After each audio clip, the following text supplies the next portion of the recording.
إن الحمد لله نحمده ونستعينه ونستغفره ونؤمن به ونتوكل عليه ونعوذ بالله من شرور أنفسنا ومن سيئات أعمالنا من يهده الله فلا مضل له ومن يضلل فلا هادي له وأشهد أن لا إله إلا الله وحده لا شريك له وأشهد أن محمدًا عبده ورسوله أما بعد فإن خير الحديث كتاب الله وخير الهدي هدي محمد صلى الله عليه وسلم وشر الأمور محدثاتها وكل محدثة بدعة وكل بدعة ضلالة وفي رواية وكل ضلالة في النار فأعوذ بالله من الشيطان الرجيم بسم الله الرحمن الرحيم أفحسبتم أنما خلقناكم عبثا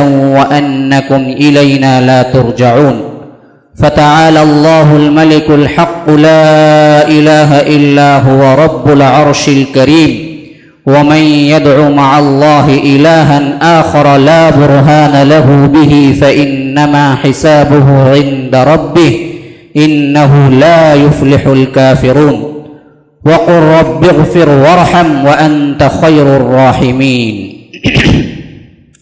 اللهم أرنا الحق حقا وارزقنا اتباعه وأرنا الباطل باطلا وارزقنا اجتنابه اللهم علمنا ما ينفعنا وانفعنا بما علمتنا وارزقنا علما رب اشرح لي صدري ويسر لي أمري واحلل عقدة من لساني يفقه قولي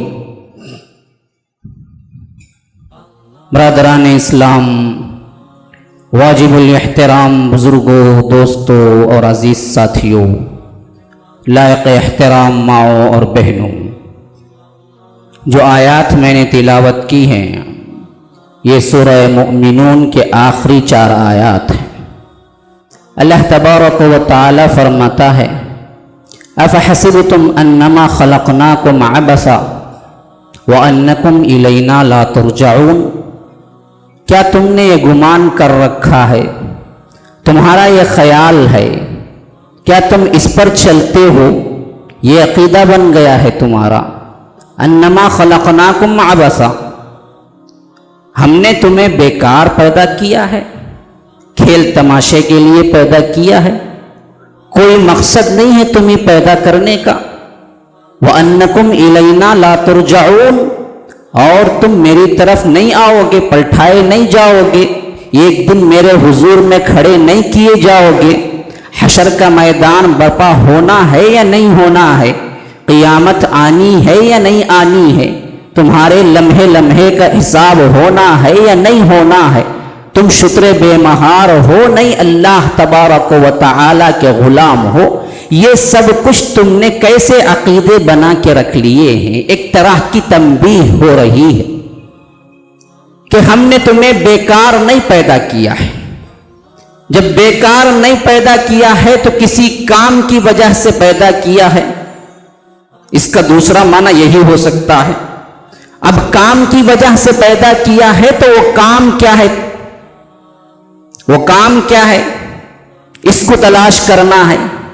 تو سب سے پہلی چیز، اصل میں اس دنیا میں کوئی بندہ آتا ہے تو سب سے اہم سوال اس کے پاس یہی ہے کہ ہم کس لیے آئے ہیں۔ بیکار اپنی منمانی زندگی گزارنے کے لیے آئے ہیں، نہیں یہ کوئی بامقصد ذریعہ ہے، بامقصد اللہ تبارک و تعالی کے حکم کے بنا پہ ہم پیدا ہو کے آئے ہیں۔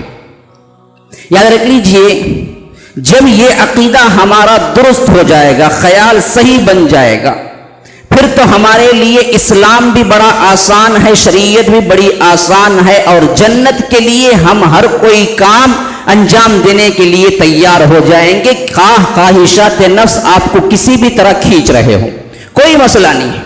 لیکن جب یہ کانسیپٹ صحیح ہو جائے گا کہ ہم آئے ہیں ایک بامقصد ذریعے کے لیے، ایک بامقصد اللہ تبارک و تعالی کے حکم کے تحت، جب ہم اس سمت کو صحیح نہ کر سکیں گے پھر تو آپ کے لیے ہر مرحلے میں مشکل ہے، ہر وقت آپ کا نفس پکار پکار کے کہے گا کہ یہ کیا ہو رہا ہے، یہ خامخواہ کس کے پیچھے تم اپنی زندگی برباد کر رہے ہو؟ نہ آخرت دکھتی ہے، نہ جنت دکھتی ہے، نہ جہنم دکھتی ہے، نہ فرشتے دکھتے ہیں، نہ کوئی قبر سے اٹھ کے آیا ہے، نہ کبھی کوئی اطلاع دیا ہے۔ یہ خام خیالی کے پیچھے تم اپنی اچھی زندگی، لطف کی زندگی، انجوائے لائف کیوں برباد کرتے ہو؟ ہم کو معلوم ہے جنت کی حقیقت، لیکن دل کو بہلانے کے لیے غالب یہ خیال اچھا ہے، غالب کہہ کے چلے گئے۔ ان کا بھی شاید یہی خیال تھا، اسی خیال کی عکاسی کر رہے ہیں۔ معلوم ہے جنت کی حقیقت، لیکن یہ دل کو بہلانے کے لیے باتیں ہیں۔ جی کون دیکھا ہے جنت کو؟ ڈرنے کی چیز کون سی جہنم ہے؟ کون دیکھا ہے جہنم کو؟ قبر سے کون اٹھ کے آیا ہے؟ کبھی کسی نے اطلاع بھی دی ہے کہ واقعتاً وہاں عذاب ہو رہا ہے؟ کون موت کی کیفیت کو بیان کیا ہے کہ فرشتے آتے ہیں تو اچھے لوگوں کے ساتھ اچھے سلوک کرتے ہیں، برے لوگوں کے ساتھ برا سلوک کرتے ہیں؟ یہ سب سنی سنائی باتیں ہیں، دقیہ نوسیت ہے، پرانے زمانے کے بوڑھے کہہ کے چلے گئے ہیں۔ یہ تمام چیزیں جو ہمارے لیے ایک شک و شبہ کے باعث بن جاتی ہیں، وجہ کیا ہے؟ اصل سمت ہماری متعین نہیں ہے کہ ہم آئے کیوں، کہ بیکار آئے، کہ اللہ کو یہ شوق ہے کہ بیکار کے کام کرنے لگے، جبکہ وہ جس مخلوق کو پیدا کیا ہے اس کا بیکار کام برداشت نہیں کرتا، قبول نہیں کرتا۔ ہمارے لیے تنبیہ ہے کہ بیکار کام مت کرو۔ اللہ تبارک و تعالی خالق کائنات ہو کے بیکار کیوں کرنے لگا؟ ہم بچپن میں دیکھتے ہیں کہ چھوٹے چھوٹے بچے ریت میں کھیلتے ہیں، جسے بالو ہم کہتے ہیں نا، ریت میں کھیلتے ہیں۔ آپ دیکھیں گے وہ بچے جاتے ہیں جہاں کہیں کوئی ریت مل جاتی ہے، اس میں بڑے ہی شوق ذوق سے کیا کرتے ہیں؟ گھر بناتے ہیں۔ کبھی کوئی آدھا گھنٹہ صرف ہو گیا، کبھی 1 گھنٹہ صرف ہو گیا، وہ بناتے بناتے کبھی گر جاتا ہے، کبھی ٹوٹ جاتا ہے۔ پھر کہیں اچانک سے ماں باپ میں سے کوئی انہیں بلاتا ہے کہ با آجا، امی بلاتی ہے یا ابا بلاتے ہیں تو وہ یوں ایک لات مارتا ہے، پھر اس کے بعد ابا امی کے ساتھ چل پڑتا ہے۔ تو آدھا 1 گھنٹہ جو ایک گھر بنانے میں صرف کیا ہے، نہ اس کو دکھ ہوتا ہے نہ اس کو دکھ ہوتا ہے۔ وجہ یہ ہے کہ وہ ایک کھیل ہے، اس معاملے میں انہیں کبھی کوئی پرواہ نہیں ہوتی، وہ کھیل ہے بس۔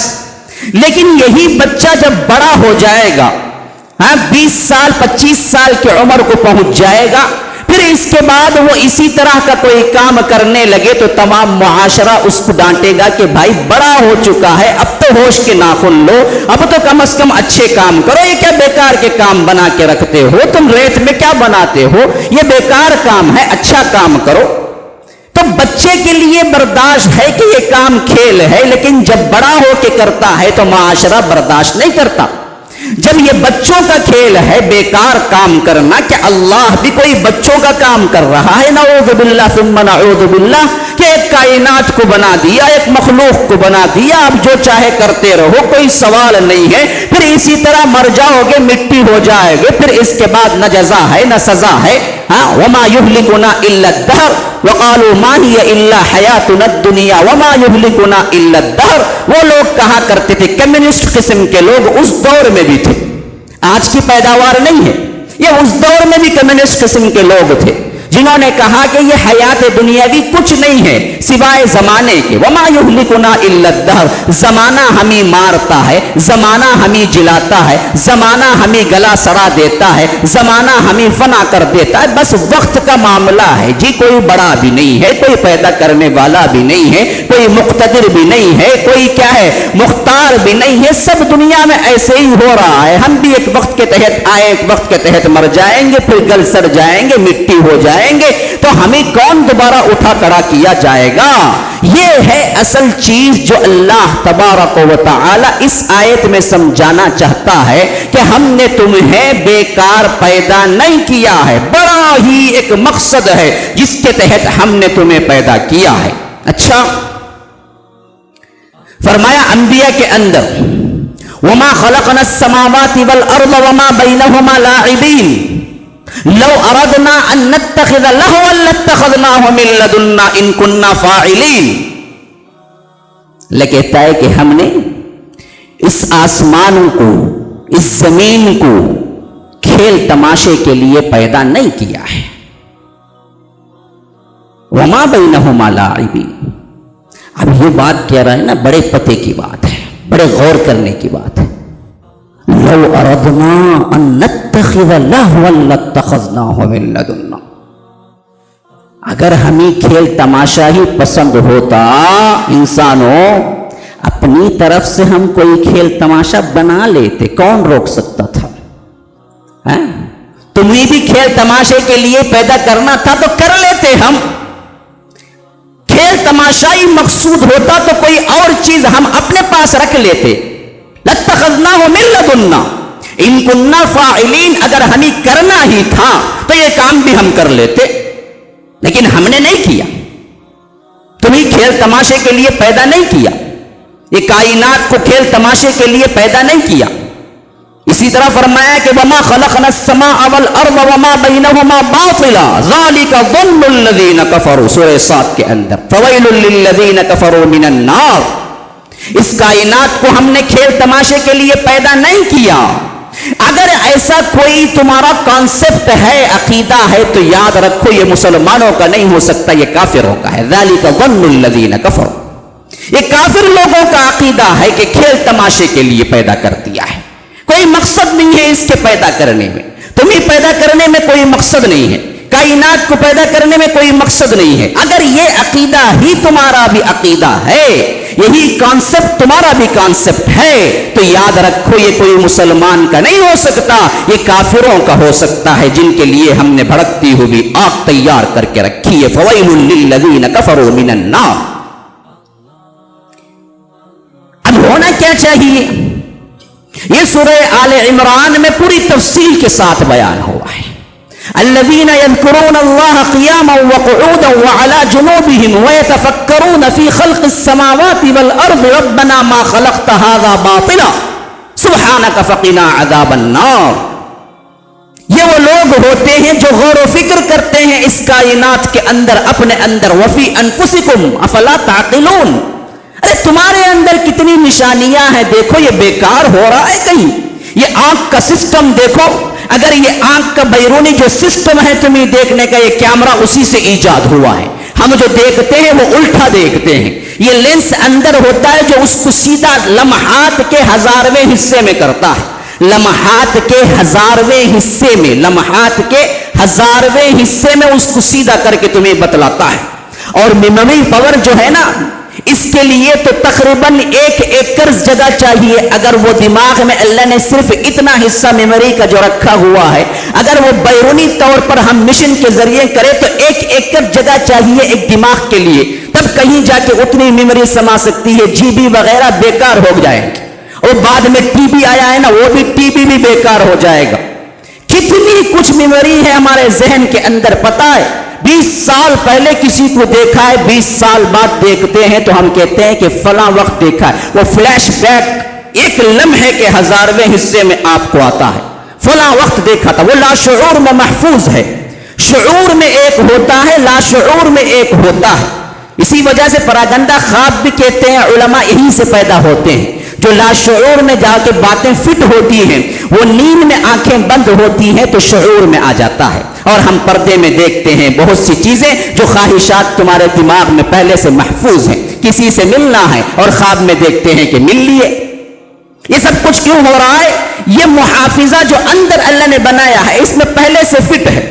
بچہ پیدا ہو کے جو بچپن میں دیکھنا شعور کے ساتھ شروع کرتا ہے، اس زمانے سے لے کے آخری تک جو کچھ ہے وہ سب کچھ وہ محفوظ رکھتا ہے، جس کے لیے جی بی وغیرہ بیکار ہے. ہم ڈیٹا محفوظ کرنے کے لیے 80 G B hard disk 60 G B آیا کرتا تھا، پھر 500 1000 ہو گیا. اب تو کیا ہے 2000 3000 بھی آ جاتے ہیں، لیکن کروڑ بھی لے لیں، لیکن اس محافظے کے لیے جو اللہ نے میموری پاور رکھا ہے، اندر جو اسپیس رکھی ہے، یہ دراصل کسی کا مقابلہ نہیں کر سکتی. یہ دماغ، یہ آنکھ، یہ سننا، ایک سننے کے اندر جو کچھ ہے اللہ نے یہ جو کچھ بنایا ہے، یہ کان کے اندر دائرے، اگر یہ نہ ہوتے اور فضا میں کیا نہ ہوتی، ہوا نہ ہوتی، 1% سن نہیں سکتا کوئی بندہ. لاکھ مائک رکھ لے، ابھی جو میں چیخ رہا ہوں نا سب سن رہے ہیں. کس کی وجہ سے سن رہے ہیں؟ فضا کے اندر جو ہوا ہے وہ لا کے آپ کو ٹکراتی ہے آپ کے کان سے، جب آواز کا ارتعاش پیدا ہوتا ہے تو بات اندر سمجھ آتی ہے، ہوا نہ ہو تو 1% نہیں سن سکتے۔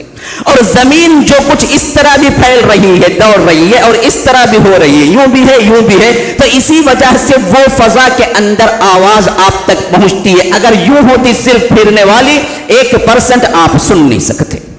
یہ نظام جو اللہ تبارک و تعالی نے بنایا ہے، اسی کے اندر بے شمار نشانیاں ہیں جس کا کوئی کرایہ نہیں لے رہا ہے۔ ابھی میں پڑھ رہا تھا ایک بوڑھا 80 سال کا، سماعت کی کم سنائی دے رہا تھا۔ انسان عمر کو پہنچتا ہے تو کم دیکھنا ہے، کم سنائی دینا ہے، بچے کی طرح بنتا چلا جاتا ہے۔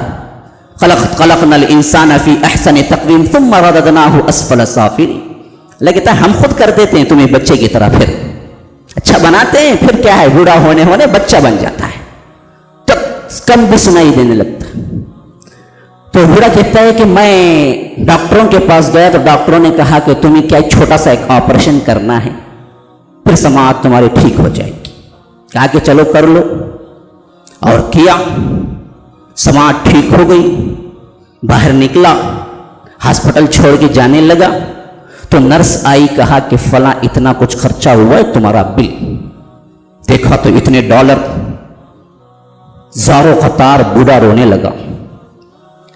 تو مینجمنٹ ہاسپٹل کا کہنے لگا کہ بھائی اگر تم غریب ہو تو ہمارے پاس غریبوں کے لیے بھی سیکشن ہے، آپ کے بل میں تھوڑے سے ہم کم کر دیتے ہیں، کوئی مسئلہ نہیں ہے، بل زیادہ آئی ہو تو کوئی مسئلہ نہیں ہے، ہم کچھ نہ کچھ کم بھی کر دیں گے، اتنا رونے کی اس کے لیے ضرورت نہیں ہے، پہلے سے ہی تم ضعیف 80 سال کے بوڑھے ہو۔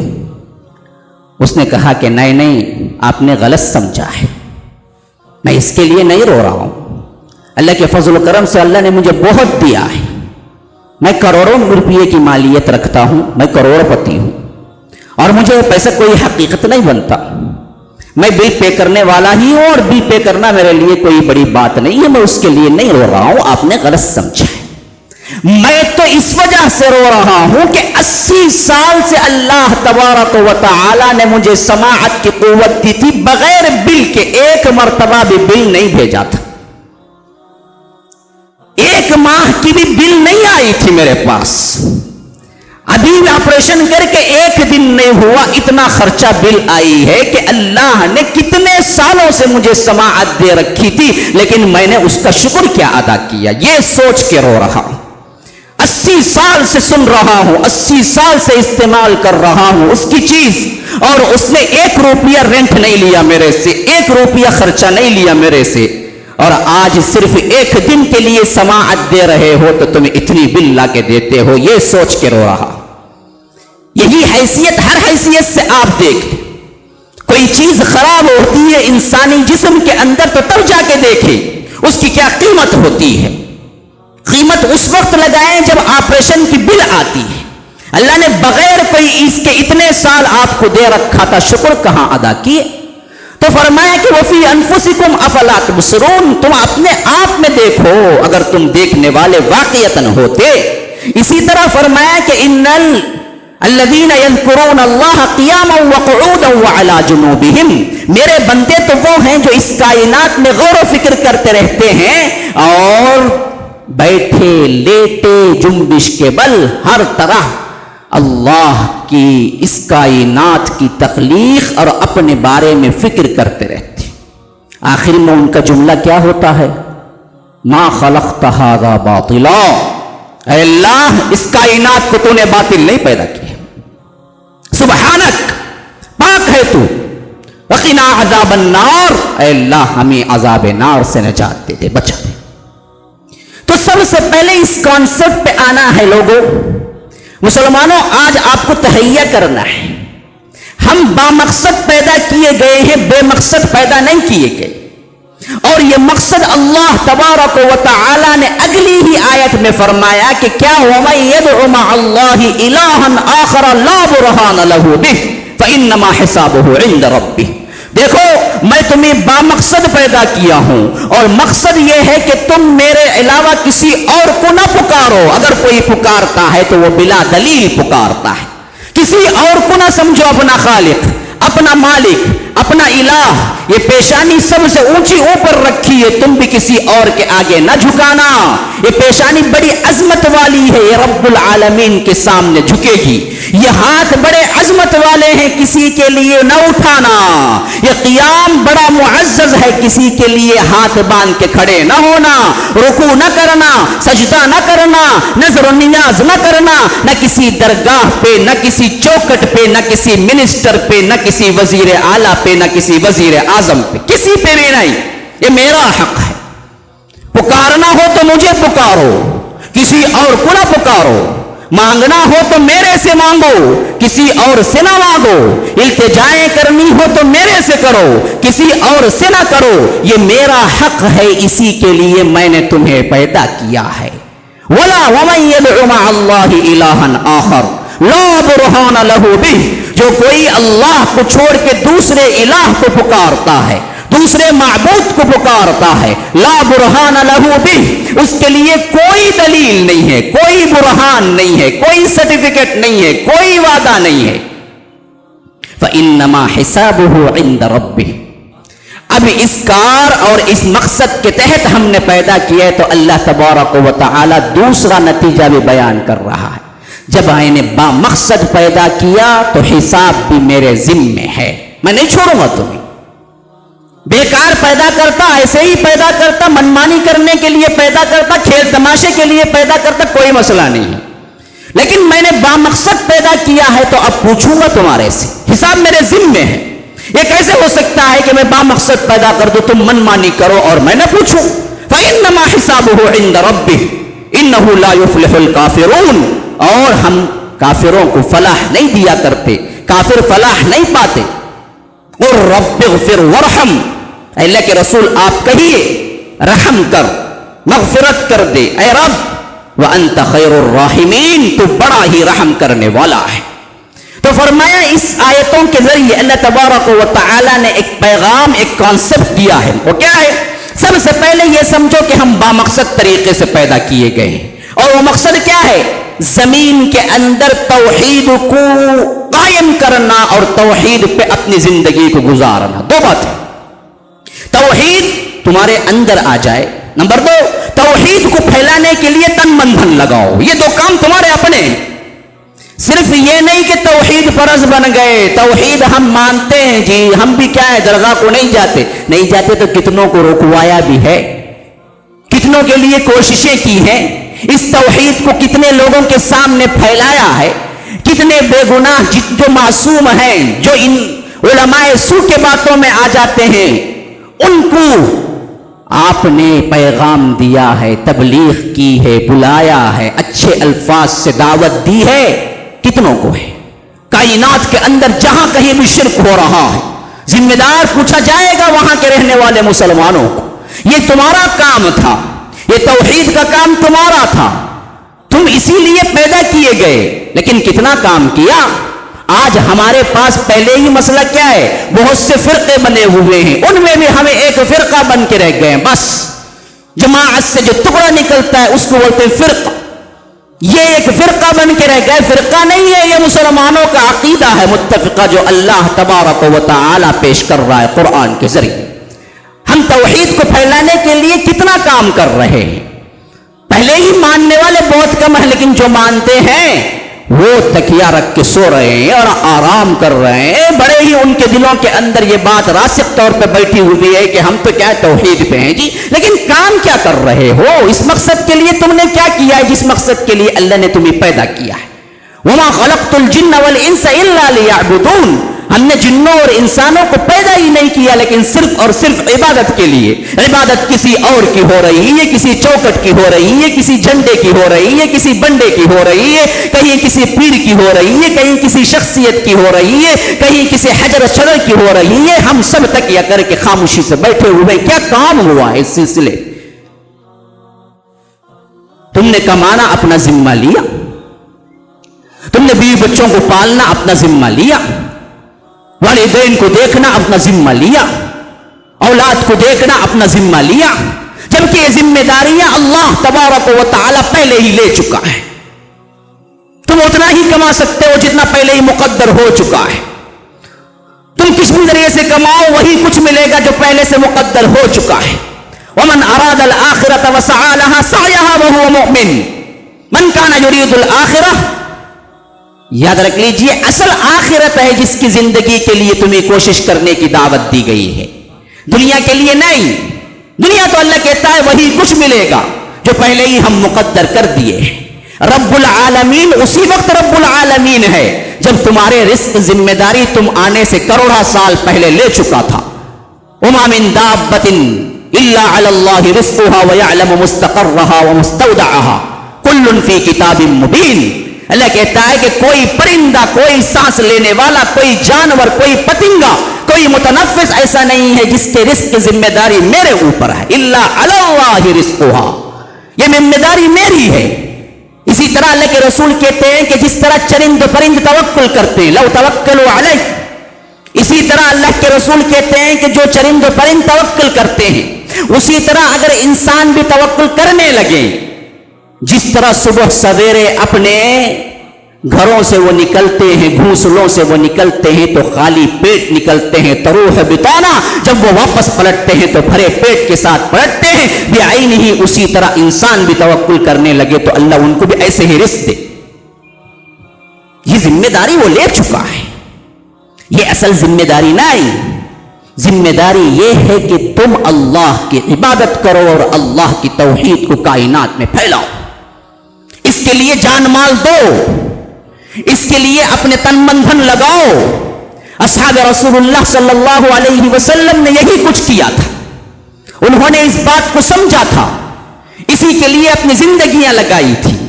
اس وسیع کائنات کے اندر اگر ہم دیکھتے ہیں کہ اللہ نے کس تنظیم کے ساتھ پیدا کیا ہے تو یاد رکھ لیجئے پھر ہمارا رجحان کبھی کسی دوسری طرف نہیں اٹھے گا. انسان آج کا حیران ہے, یہ کائنات ہے, کیا وسیع ہے, کیسے تنظیم کے اندر اللہ تبارک و تعالی نے اس کو پیدا کیا ہے. آپ کو پتا ہے پوری کائنات میں زمین ایک صرف پوائنٹ ہے, ایک نقطے کی طرح ہے, ایک نقطے کی طرح. جس طرح آپ دیکھتے ہیں کہ زمین کے نقشے میں سری لنکا وغیرہ ایک نقطہ ہوتا ہے, بس اتنی چھوٹا وہ کیا ہے, جزیرہ ہے, ایک نقطہ بس. آپ دیکھیں گے میپ میں اٹھا کے. اسی طرح پوری کائنات میں اگر زمین کو دیکھتے ہیں تو صرف ایک نقطہ ہے بس. بہت وسیع ہے, بہت پھیلی ہوئی ہے, جس کا اندازہ کلومیٹر میں, میٹر میں, میل میں نہیں کر سکتے. آپ کو معلوم ہونا چاہیے زمین سے جو کچھ چاند ہے, چاند کا فاصلہ پتا ہے آپ کو, چاند کا فاصلہ پتا ہے آپ کو, 2500 کلومیٹر ہے, 2.5 لاکھ کلومیٹر ہے, 2.5 لاکھ کلومیٹر ہے. یہاں سے چاند کا فاصلہ, یہاں سے چاند کا فاصلہ جب ناپنے لگے تو ان لوگوں کو وسیع کائنات میں یہ میٹر کلومیٹر کا کوئی فاصلہ نہیں لگا, تو آخرکار انہوں نے ایک دوسری چیز فاصلہ ناپنے کے لیے استعمال کی سائنسدانوں نے, وہ ہے سب سے زیادہ تیز رفتار روشنی. روشنی کتنا فاصلہ طے کرتی ہے پتہ ہے؟ ہم کو کیا معلوم ہے. اسپیڈ جانے کے لیے پہلے گاڑی آئی تھی, پھر کار آئی تھی, پھر اس کے بعد جہاز آیا تھا, پھر اس کے بعد ہوائی جہاز آ گیا تھا, پھر اس کے بعد جیٹ وغیرہ آئے, پھر اس کے بعد راکٹ آیا. لیکن یہ سب فاصلے بیکار نظر آئیں گے اگر آپ روشنی کے فاصلے کو دیکھیں. روشنی کا فاصلہ 1 سیکنڈ کے اندر 1,86,000 میل سفر کرتا ہے. سمجھ میں آنے والوں کے لیے کہہ رہا ہوں, اگر ایک بات سمجھ جائیں گے تو سمجھ جائیں گے اللہ تبارک و تعالی نے اس کائنات کو کیسے بنایا ہے اور کس تنظیم سے بنایا ہے. ہم کو اللہ نے کیا عزت دی ہے, کیا مقام دیا ہے. 1 سیکنڈ میں 1,86,000 میل روشنی سفر کرتی ہے. تو اس سے آپ کو ایک طرح کا ایک کیلکولیشن دے رہا ہوں میں. چاند کی روشنی جو ہمارے سے 2.5 لاکھ میل دور ہے, اس کی روشنی زمین تک پہنچنے کے لیے 1.5 منٹ سے بھی کم وقفہ لگتا ہے. 1.5 منٹ سے بھی کم وقفہ لگتا ہے, 1.5 سیکنڈ سے بھی کم وقفہ لگتا ہے. 1,86,000 میل ہے 1 سیکنڈ میں روشنی جو جاتی ہے. اسی طرح ہمارے سے سورج 9.5 کروڑ میل دور ہے, 9.5 کروڑ میل دور ہے. اور سورج جب نکلتا ہے اصل مقام سے تو زمین تک پہنچنے کے لیے اس کی روشنی 8.5 سیکنڈ یا 9 سیکنڈ لگتی ہے. اس کے بعد ہمارے پاس آتا ہے 8.5 منٹ یا 9 منٹ کے قریب لگتا ہے. 1 منٹ میں یوں جا رہی ہے روشنی. ایسی تیز رفتار روشنی کے ہونے کے باوجود بھی سب سے پہلا ستارہ اس زمین سے تقریباً 4 نوری سال کے برابر ہوتا ہے. اتنا لمبا فاصلہ جس کا کوئی تصور نہیں کر سکتا. 1 نوری سال اندازہ ہی نہیں ہو سکتا. 1 نوری سال، 1 سال نور کا، اسے بولتے ہیں لائٹ ایئر، جو میں نے بتایا تھا، جو 1 سیکنڈ کے اندر 1,86,000 آگے بڑھ جاتی ہے روشنی. ایسے میں 1 سال نور کا کوئی ستارہ نہیں ہے. 2 سال کوئی ستارہ نہیں ہے. 3 کوئی ستارہ نہیں ہے. 4 سال نوری سال میں پہلا ستارہ ہے ہمارا. ایسے کروڑ ستارے کائنات کے اندر موجود ہیں. یہ زمین صرف ایک نقطہ ہے کائنات کی. اللہ اس تنظیم کے ساتھ، اس پھیلاؤ کے ساتھ اس کائنات کو بنا کے سب سے معزز ترین ہستی کہہ رہا ہے کہ انسان تم ہو. وَلَقَدْ كَرَّمْنَا بَنِي آدَمَ وَحَمَلْنَاهُمْ فِي الْبَرِّ وَالْبَحْرِ. نہ سیاروں کو بولا، نہ چاند کو بولا، نہ سورج کو بولا، نہ زمین کو بولا، نہ دوسرے کہکشاؤں کو بولا، نہ ملکی ویز کو بولا، نہ گیلیکسیز کو بولا. کسی کو نہیں بولا. بولا تو کس کو بولا؟ ہم کو بولا کہ تم مکرم ہو میرے نزدیک. یہ تکریم دی تو کیوں دی؟ یہی ایک وجہ ہے کہ تم شعوری طور پہ مجھے پہچانتے ہو اور میرے لیے عبادت کرو. سب کو میں نے حکمن کر دیا ہے کہ تم میری ہی عبادت کرنا. ایک کو میں نے اختیار دیا ہے کہ تم سوچو، پھر مجھے پہچانو، پھر اپنے پورے دل و دماغ کے ساتھ میری عبادت کرو. آج اتنا کچھ ہونے کے باوجود ہم مسلمان اللہ کو بھولے ہوئے ہیں، توحید کو بھولے ہوئے ہیں. اللہ کو پکارنا ہم لوگوں کا شیوا نہیں ہے. مصائب و آلام آئیں یا خوشی کے مواقع آئیں، اللہ کو بھول جاتے ہیں. اللہ کو بھول جاتے ہیں. عیش میں بھی اللہ کو یاد نہیں، طیش میں بھی اللہ کو یاد نہیں. یہ ہے ہمارا کیریکٹر. ہم نے توحید کو بھی بھلا دیا اور اللہ تبارک و تعالی کے شکر کے جذبے کو بھی بھلا دیا. وجہ کیا ہے؟ ہم اللہ کی معرفت بھی حاصل نہیں کیے، اللہ کی کائنات کی اس کو جو تخلیق ہے اس کی معرفت بھی حاصل نہ کر سکی. تو یاد رکھ لیجیے، اللہ ان آیتوں کے ذریعے، یہ 4 آیتیں میں نے اسی وجہ سے آپ کے سامنے رکھی کہ ہم اپنے آپ کو پہچانے. بڑا ہی با مقصد طریقے سے اللہ نے ہمیں اس کائنات میں پیدا کیا ہے، جبکہ حجم کے اعتبار سے، پیمانے کے اعتبار سے، وزن کے اعتبار سے، کمیت کے اعتبار سے ہمارا کوئی وجود کائنات میں ہے ہی نہیں. سورج کے اعتبار سے ہم کیا ہیں؟ نقطے میں بھی نہیں آ سکتے، لیکن سورج کی کوئی تعریف نہیں. چاند کے اعتبار سے ہم کیا ہیں؟ ایک نقطہ بھی نہیں ہو سکتے، لیکن چاند کی کوئی تعریف نہیں. سیاروں کے اعتبار سے ہم کیا ہیں؟ ایک نقطہ بھی نہیں ہو سکتے، لیکن اس کی کوئی تعریف نہیں. تعریف کس کی ہے؟ انسان کی ہے. تکریم کس کی ہے؟ انسان کی ہے. اللہ نے کتنی گفتگو کی ہے قرآن میں انسان کے بارے میں، کسی اور کے بارے میں بھی گفتگو کی ہے. اتنی عزت، اتنی تکریم، اتنا احترام صرف ایک وجہ سے ملا. وہ کیا؟ اللہ کو پہچان کے عبادت کرو، باوجود تمہیں اختیار ملنے کے تم اللہ کے مطیع ہو جاؤ. یہ ہے اصل چیز. سب کو میں نے خود آرڈر کے تحت مطیع کر دیا، لیکن تم اختیار دیا. پہچانو، پھر اس کے بعد میری اطاعت کرو. اگر یہ پہچان کے اطاعت کرتا ہے تو کائنات کا سب سے معزز ترین مخلوقات میں شمار ہوتا ہے. اگر یہ شعور کو استعمال نہ کرتا ہے تو رینگنے والا نالی کے اندر کیڑے سے بدتر ہو جاتا ہے. اولئک ہم شر البریہ. اللہ کی مخلوقات میں مشرک کرنے والا، شرک کرنے والا اتنا ذلیل ہو جاتا ہے کہ رینگنے والا جو کیڑا ہوتا ہے نالیوں کے اندر، اس سے بھی بدتر ہو جاتا ہے اللہ کی مخلوق میں اگر اللہ کو پہچانتا نہیں ہے اور شرک کرنے لگتا ہے. تو یاد رکھ لیجیے، توحید بڑی عظمت والی ہے اور اس پہ اپنے آپ کو لگا دینا یہی آپ کے پیدائش کا مقصد ہے، جس کو اللہ کہتا ہے اگر یہ چیز یاد آ گئی تو لوگوں اس پہ اپنی زندگی کو استوار کرو، کیونکہ ایک دن میرے دربار میں کھڑے ہونا ہے اور مجھے کیا ہے؟ سوال کرنا ہے تمہاری حرکت کا، جنبش کا، کہ تم ایک قدم آگے نہیں بڑھ سکتے جب تک کہ ان سوالوں کا جواب نہیں دو گے۔ اللہ تبارک و تعالی ہمیں دنیا اور آخرت میں کامیابی سے سرفراز فرمائے۔ دنیا میں اللہ نے جس مقصد کے لیے ہمیں پیدا کیا ہے، اے اللہ ہم تجھی سے التجا کرتے ہیں کہ اسی مقصد پہ اپنی زندگی کا ہر ایک عضو تن من دھن لگانے کی توفیق عطا فرمائے۔ ھذا وباللہ التوفیق، صلی اللہ وسلم علی نبینا محمد۔ اسأل اللہ لی ولکم ولسائر المسلمین من کل ذنب فاستغفروه انہ هو الغفور الرحیم۔